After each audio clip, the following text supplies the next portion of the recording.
na sinasabi na kaya daw parang nagdo-double time na i-blackmail yung ibang mga kongresista by way of saying na yung mga alokasyon nila para sa kanilang mga distrito ay hindi ibibigay kung hindi pipirma.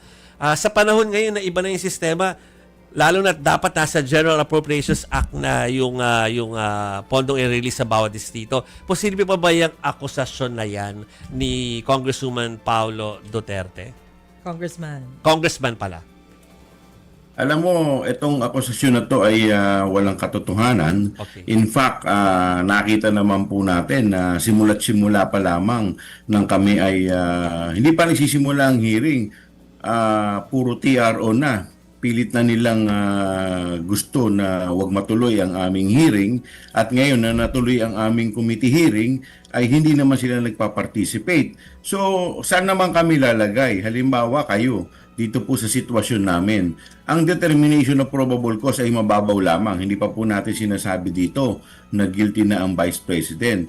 Pero nakalatag po sa amin, harapan puro ebidensya lamang na nagsasabi na may probable cause. Samantalang sila, wala naman sila nilalatag. Kung ikaw ang mamabatas o miyembro ng Kamara, paano ka naman boboto na walang probable cause samantalang wala ka namang nakikitang ebidensya na ipinipresenta ang mga respondent o ang kampo ng ating Vice President? So, itong kanilang mga paratang ay pinangungunahan na lamang nila dahil imbis na mag-participate, imbis na sila ay magsumite ng kanilang mga ebidensya, puro akusasyon na lamang na masasama, puro fake news ang kanilang binibigay.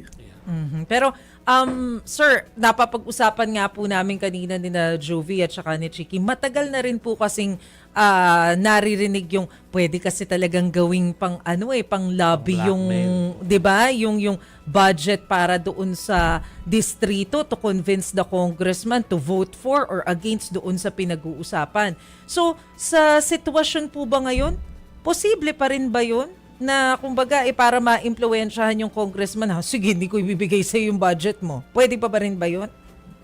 Malabo na yan dahil unang-una, alilit lang naman ng mga budget ng mga distrito. Pangalawa, talagang napakahigpit po ngayon. Lahat ng paghihigpit ay ginagawa dahil nga po sa nangyari noong nakaraan na flood control sa mga akusasyon po dito. Kaya lahat naman po ng paghihigpit ay ginagawa ngayon ng gobyerno. Kaya hindi na kung budget ang pag-uusapan, I don't think na yan ang po pwedeng gawin.